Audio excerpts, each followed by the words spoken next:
বিশ্বনবী সাল্লাল্লাহু আলাইহি ওয়াসাল্লামের রাজনীতি ব্যবস্থা নিয়ে তারা বই লিখেছেন। তাদের অন্যতম একটা ধারণা হলো আল্লাহর নবী বিচার করতে জানতো না।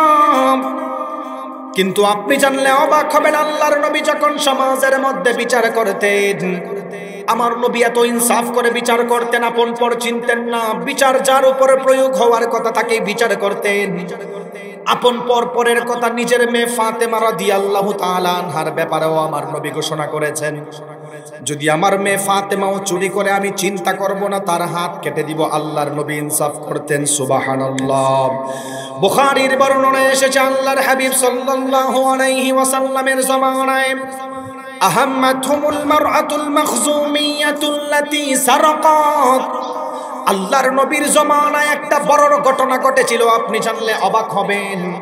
ওই জমানার সবচাইতে বড় ফ্যামিলির মহিলা বনু মাখজুমি গোত্রের মহিলা চুরি করেছিল। এলাকার মানুষ চিন্তা করতেছেন, বড় ফ্যামিলির মহিলা যে চুরি করতেছেন, তার যদি হাত কেটে দেওয়া হয় তার বংশের উপর দাগ লেগে যাবে।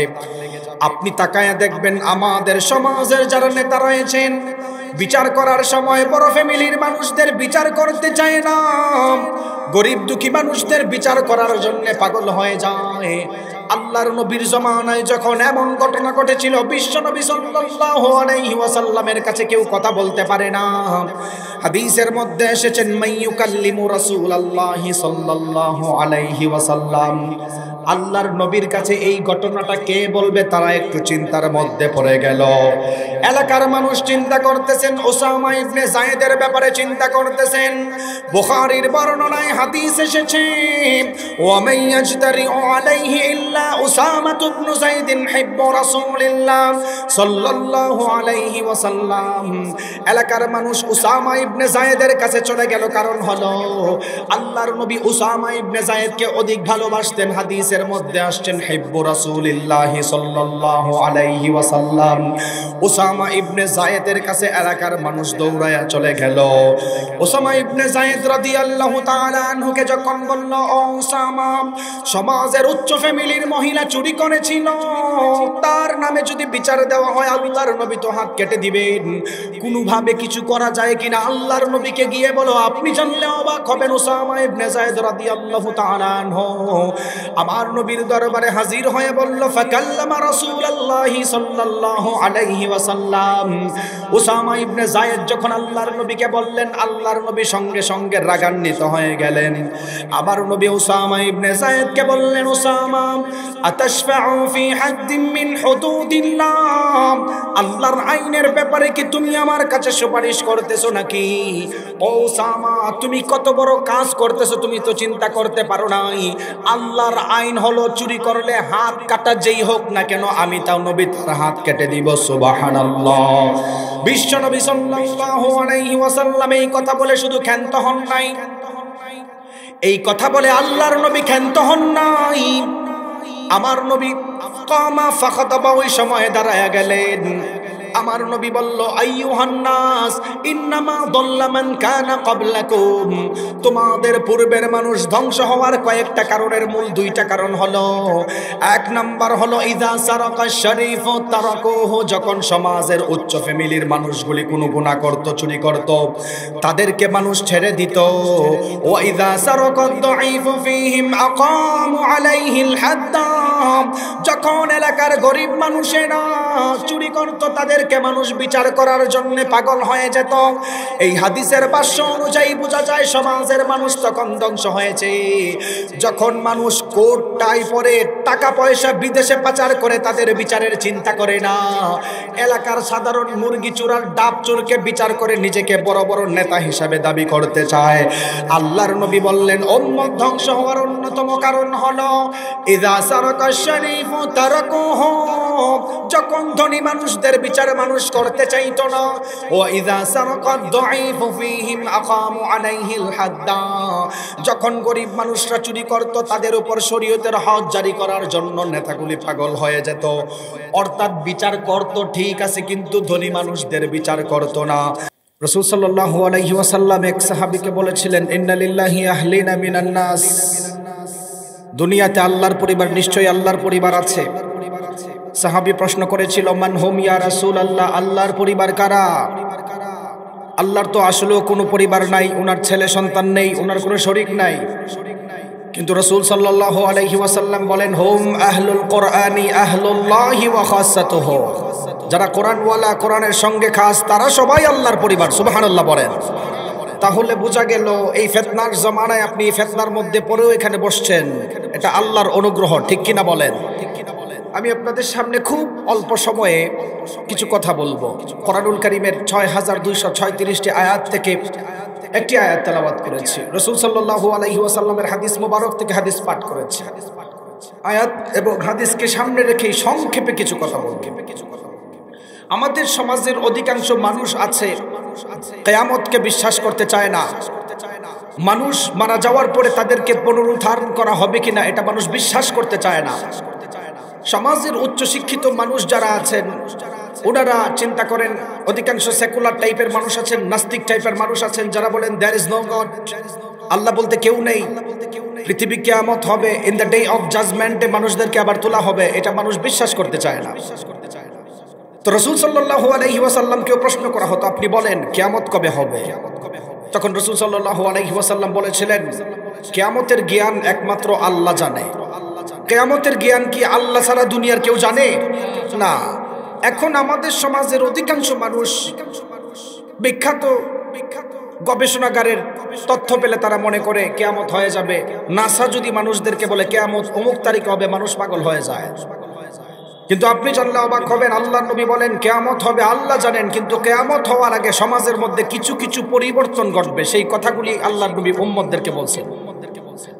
তো কিয়ামতের আগে সমাজের মধ্যে যেই জিনিসগুলোর পরিবর্তন ঘটবে এর সংক্ষেপে কিছু কথা বলি।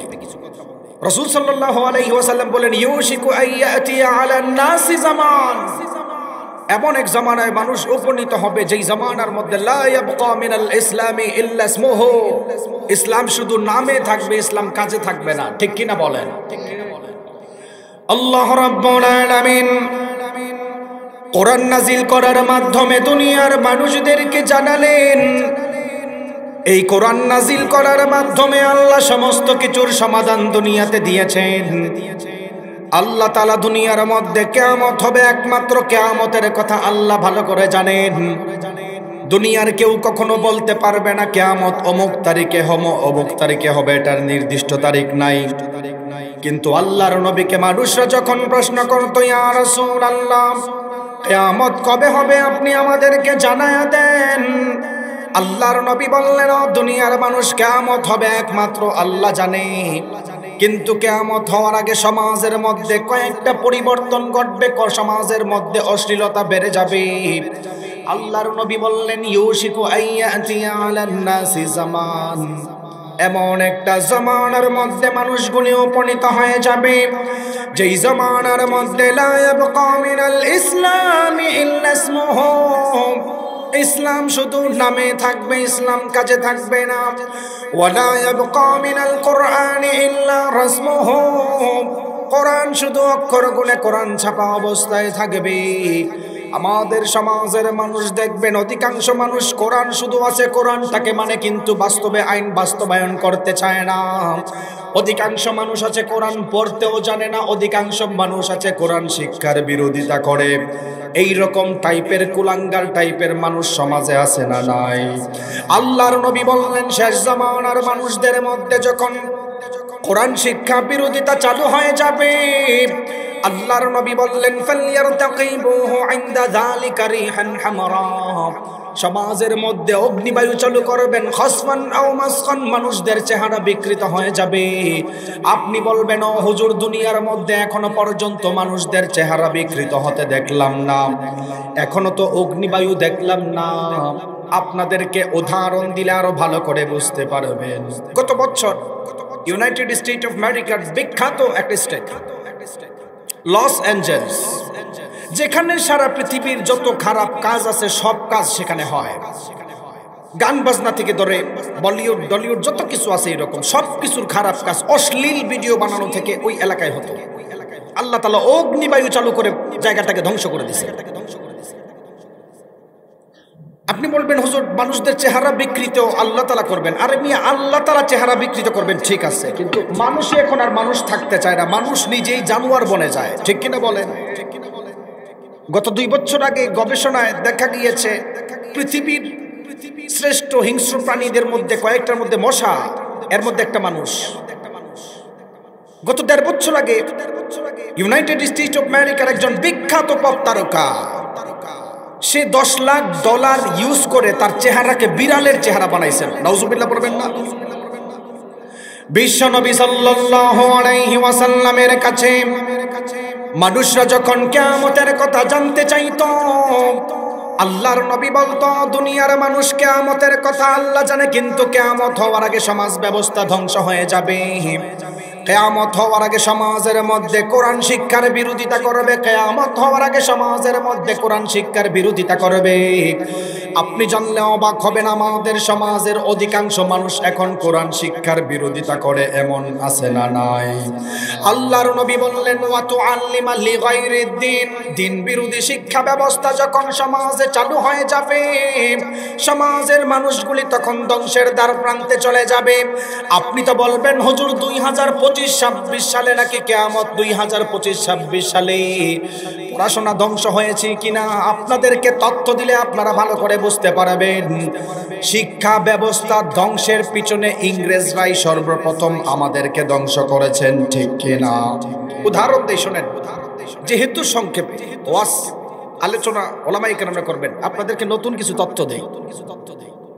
এই ভারত উপমহাদেশ বা আমাদের উপমহাদেশকে পুরা সাবকন্টিনেন্টাল দেশ বাংলাদেশ সহ ইংরেজরা 190 বছর রাজত্ব করছেন। কত বছর বলেন তো দেখি, আরো জোরে বলেন। 190 বছর।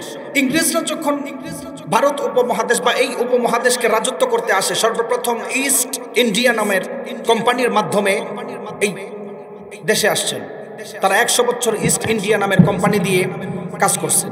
পরবর্তীতে 90 বছর সরাসরি ইংরেজদের শাসন ব্যবস্থা চালু ছিল। আপনি জানলে অবাক হবেন, ইংরেজরা যখন এই উপমহাদেশে আসছেন, উপমহাদেশে আসার পর ইংরেজরা সর্বপ্রথম চিন্তা করছেন তাদের সাথে যুদ্ধ করে পারা যাচ্ছে না। যখন ইংরেজরা চলে যায় তখন তাদের কমান্ডারকে প্রশ্ন করা হয়েছিল, ভারত উপমহাদেশ বা মুসলিমদের সঙ্গে তোমরা না পারার কারণ কি? ইংরেজদেরকে কিন্তু আলেম উলামা তারাই ছিল। আপনারা আলেমদের ঐতিহ্য অনেক মানুষ এটা বিশ্বাস করতে চায় না। ইংরেজরা আলেম উলামাদেরকে ধ্বংস করার জন্য 190 বছর এই উপমহাদেশকে চুষে বেড়াইছে। আপনি জানলে অবাক হবেন, ইংরেজরা আমাদের থেকে $47 ট্রিলিয়ন বর্তমান বাজেট অনুযায়ী চুরি করছেন ওই 190 বছরে। কাদের টাকা চুরি করছেন আপনি জানেন? ইংরেজরা কখনো হিন্দুদের টাকা চুরি করে নাই, ইংরেজরা কখনো ইহুদিদের টাকা চুরি করে নাই, তারা মুসলিম সম্রাটদের টাকা চুরি করে $47 ট্রিলিয়ন চুরি করে নিয়েছেন। তাদের কাছে যখন বিভিন্ন ধরনের গবেষণা গেছেন, এই উপমহাদেশের সঙ্গে যুদ্ধ করে তারা হারতেছেন কারণ ইমানের পাওয়ারের কারণে, তখন তারা চিন্তা করতেছেন এই উপমহাদেশের ইসলাম শিক্ষাকে কিভাবে ধ্বংস করা যায়।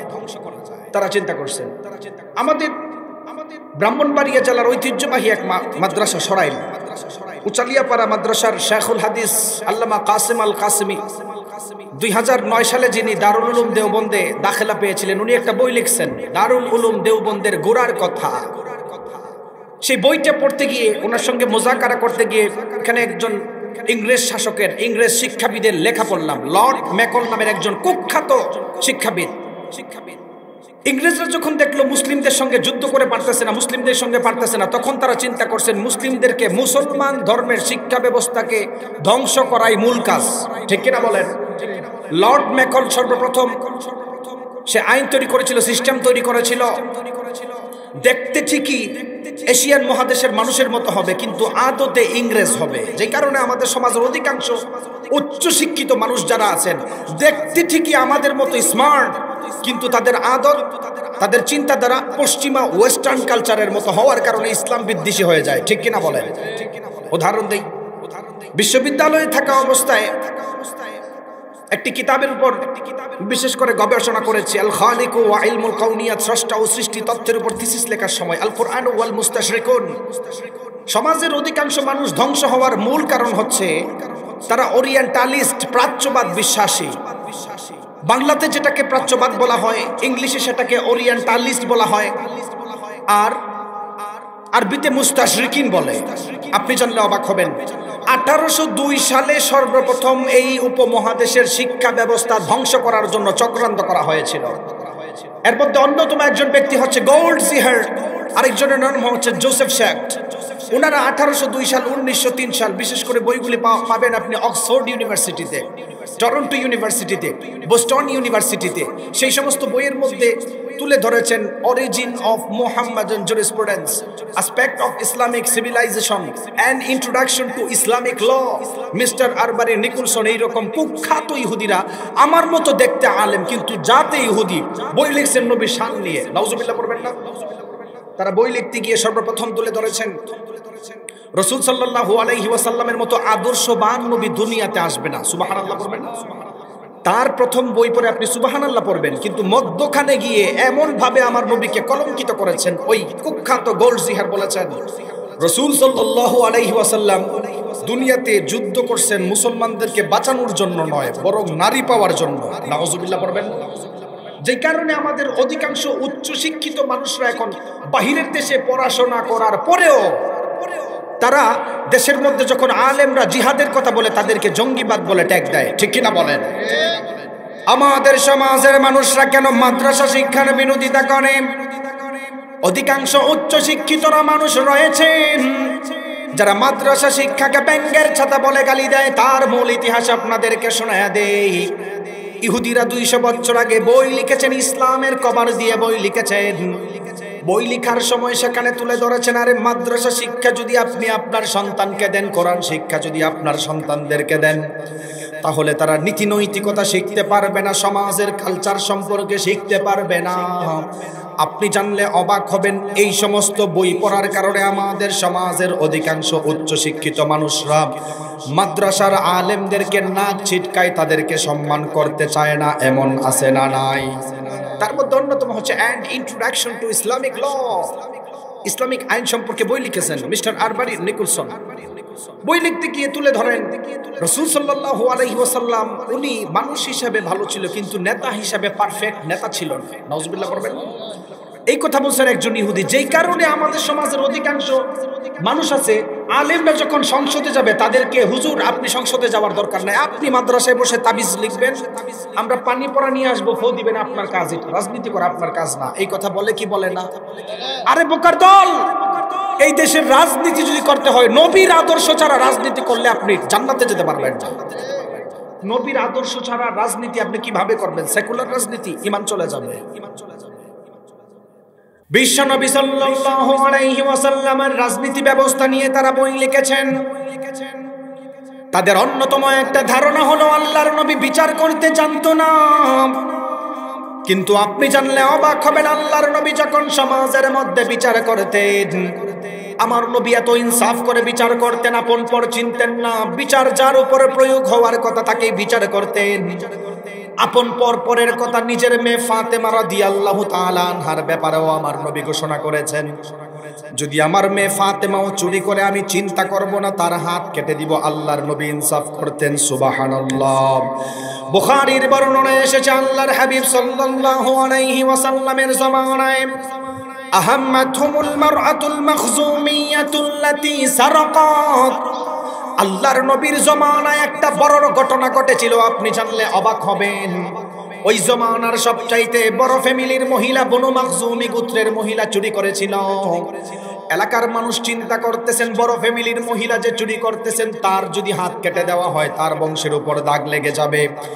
আপনি তাকায়া দেখবেন, আমাদের সমাজের যারা নেতা রয়েছেন, বিচার করার সময় বড় ফ্যামিলির মানুষদের বিচার করতে চায় না, গরিব দুঃখী মানুষদের বিচার করার জন্য পাগল হয়ে যায়। আল্লাহর নবীর জামানায় যখন এমন ঘটনা ঘটেছিল, বিশ্বনবী সাল্লাল্লাহু আলাইহি ওয়াসাল্লামের কাছে কেউ কথা বলতে পারে না। হাদিসের মধ্যে এসেছেন, মাইয়ুকাল্লিমু রাসূলুল্লাহি সাল্লাল্লাহু আলাইহি ওয়াসাল্লাম, আল্লাহর নবীর কাছে এই ঘটনাটা কে বলবে? তারা একটু চিন্তার মধ্যে পড়ে গেল। এলাকার মানুষ চিন্তা করতেছেন, উসামা ইবনে যায়েদের ব্যাপারে চিন্তা করতেছেন। বুখারীর বর্ণনায় হাদিস এসেছে, ওয়া মাইয়াজতারি আলাইহি ইল্লা উসামা ইবনে যায়েদ হিব্বু রাসূলিল্লাহ সাল্লাল্লাহু আলাইহি ওয়াসাল্লাম।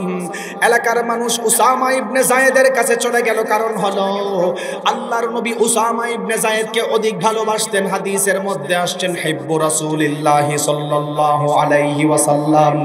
উসামা ইবনে যায়েদের কাছে এলাকার মানুষ দৌড়ায়া চলে গেল।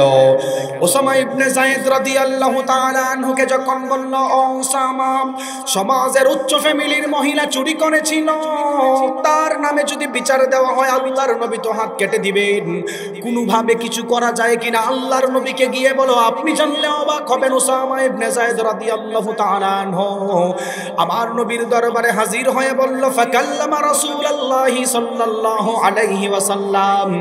উসামা ইবনে যায়েদ যখন আল্লাহর নবীকে বললেন, আল্লাহর নবী সঙ্গে সঙ্গে রাগান্বিত হয়ে গেলেন।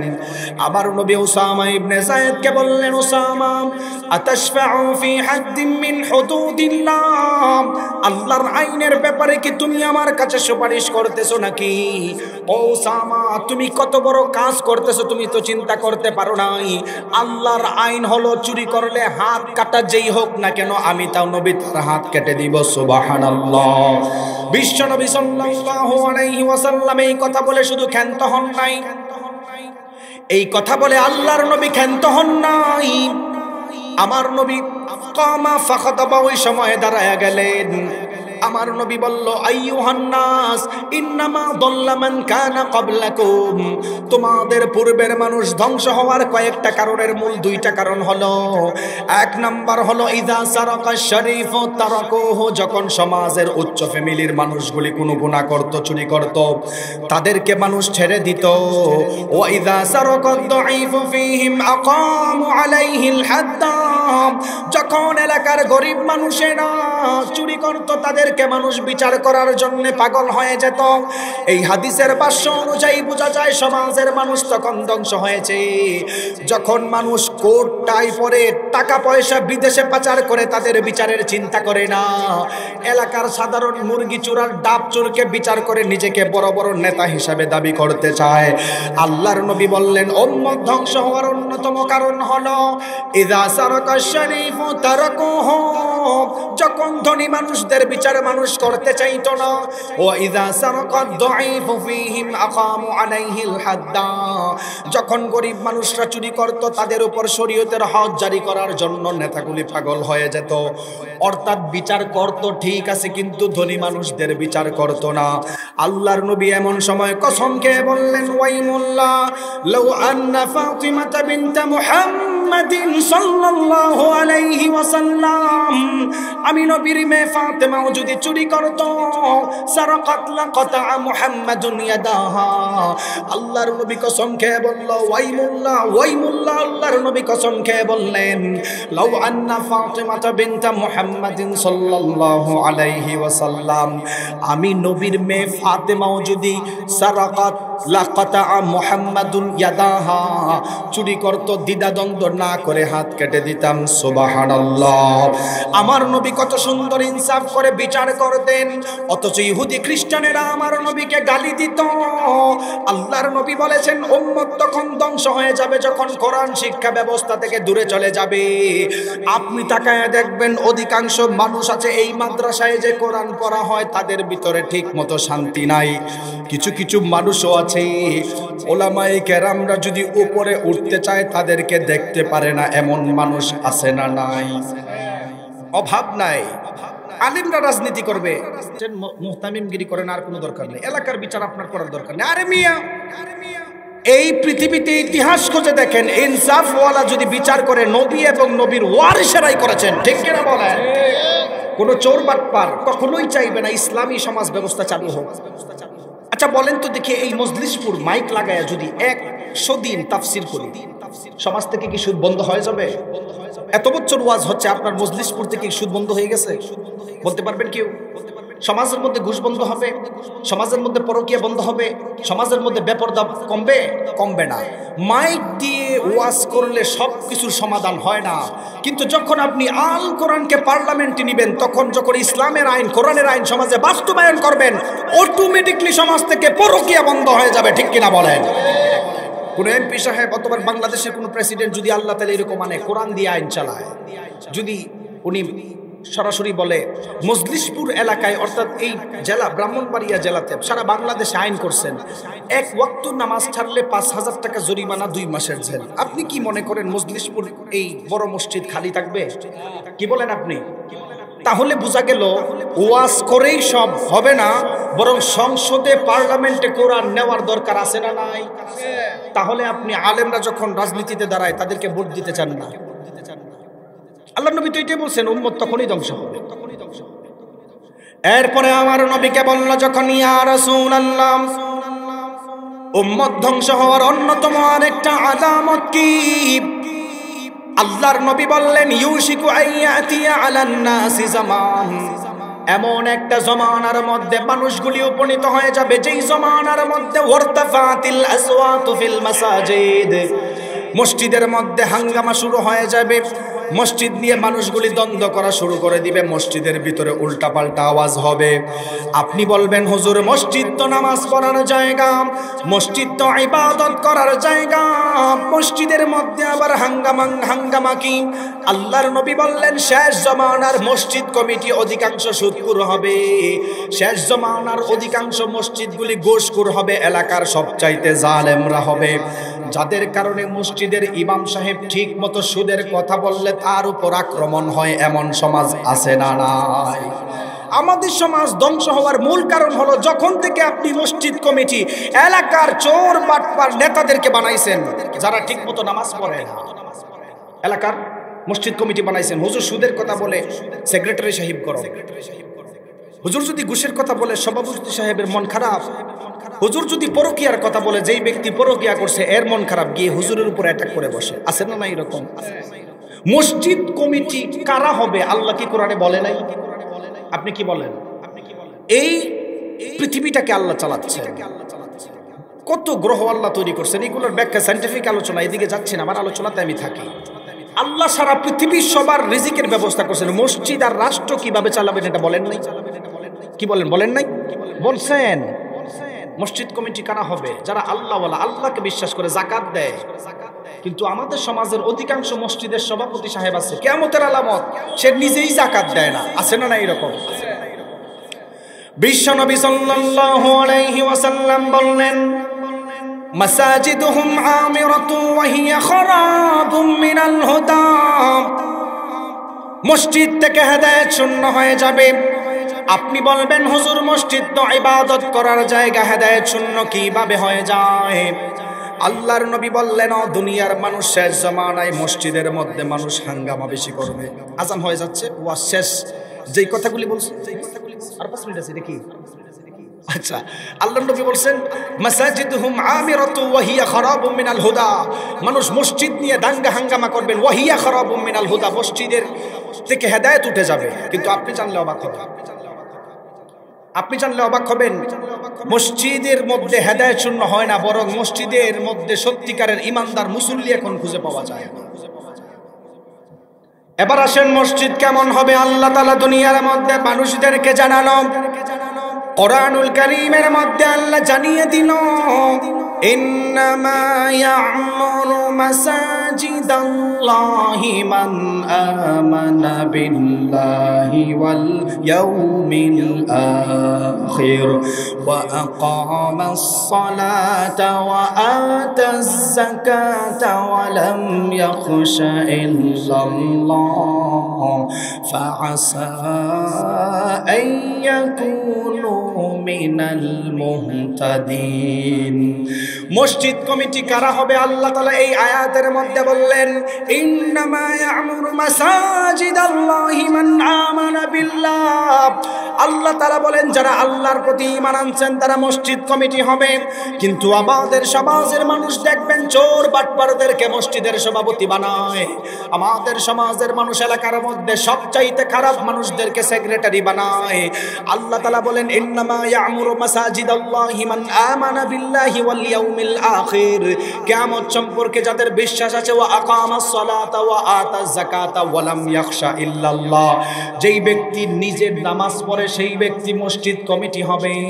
কিন্তু আমাদের সমাজের মানুষ বেনামাজিকে মসজিদ কমিটি বানায়, এমন আছে না নাই? দ্বিতীয় নাম্বার মসজিদ কমিটির অন্যতম চতুর্থ নাম্বার গুণ হলো ও আতাজ যাকাত। আল্লাহ তাআলা বলেন যাকাত দিবে, কিন্তু দুঃখজনক বিষয় হলো আমাদের সমাজের মানুষ এখন ঠিক মতো যাকাত দিতে চায় না। মসজিদ কমিটি কেমন হবে তার অন্যতম গুণ হলো ওয়ালাম ইয়াখশা ইল্লাল্লাহ, আল্লাহ ছাড়া কাউকে আর ভয় পাবে না। কিন্তু দুঃখজনক বিষয় হলো আমাদের মানুষ আল্লাহকেই ভয় পায় না, উল্টো হয়ে গিয়েছে। ঠিক কিনা বলেন? ওয়ালাম ইয়াখশা ইল্লাল্লাহ, আল্লাহ ছাড়া কাউকে ভয় পায় না। কিন্তু দুঃখজনক বিষয় অধিকাংশ মানুষ এখন আল্লাহরই ভয় পায় না। আছে না এরকম?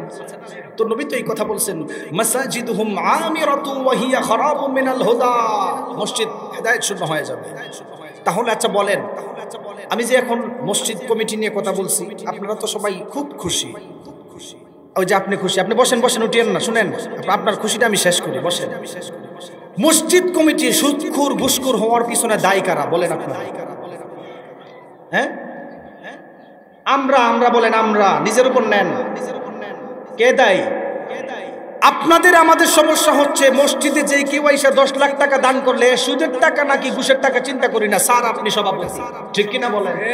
তাহলে মসজিদ কমিটি সুদখোর আর ঘুষখোর হওয়ার পিছনে দায়ী হচ্ছে আপনি আর আমি, ঠিক কিনা বলেন? আমাদের মেন্টালি আমাদের ব্রেইন নষ্ট হয়ে গেছে, আমাদের চিন্তাধারার মধ্যে কুকুরে প্রস্রাব করছে। আপনি চিন্তা করেন, এই লোকটা বাদাম বিক্রি করে, আল্লাহওয়ালা, তার মসজিদের সেক্রেটারি রাখতেছেন, আরে এর স্টেটাস দেখেন, স্টেটাস এগুলো ঠিক না। মসজিদ কমিটি বানাবেন আল্লাহওয়ালা দেখে, বাদাম বেচুক আর যাই বেচুক। আল্লাহ বুঝার তৌফিক দান করুন, আমিন। ওয়া আখিরু দাওয়ানা আনিল হামদুলিল্লাহি রাব্বিল আলামিন। আসসালামু আলাইকুম।